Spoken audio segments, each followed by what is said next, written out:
In March last year, the SEC proposed rule changes that would mandate US companies to include climate-related disclosures in their public reporting.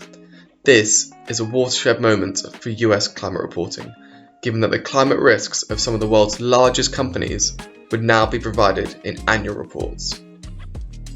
The requirements focus on outlining the climate risks and opportunities that impact on strategy, as well as reporting greenhouse gas emissions.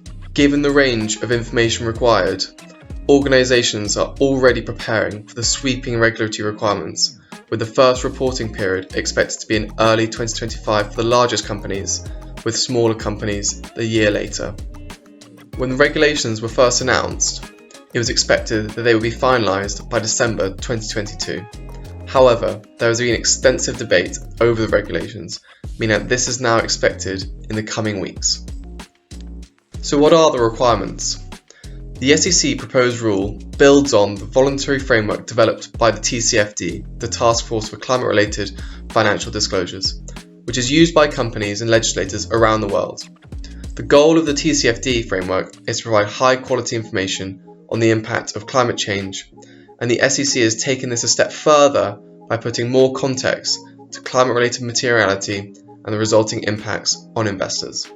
There are two key elements that companies need to report on.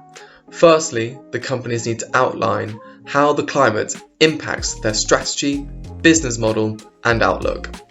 This includes detailing scenario analysis, internal carbon pricing, or transition plans where these are used.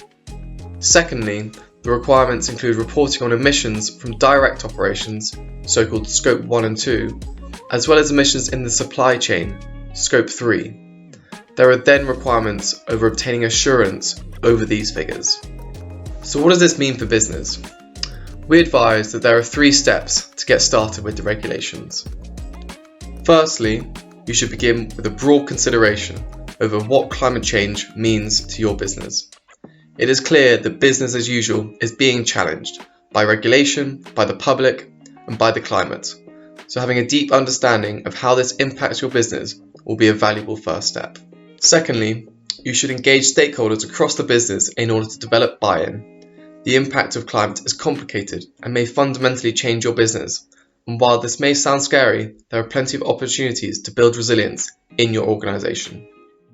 Lastly, you should begin the data collection process for emissions reporting. The quantity and quality of data required is complex and requires management of a wide range of suppliers.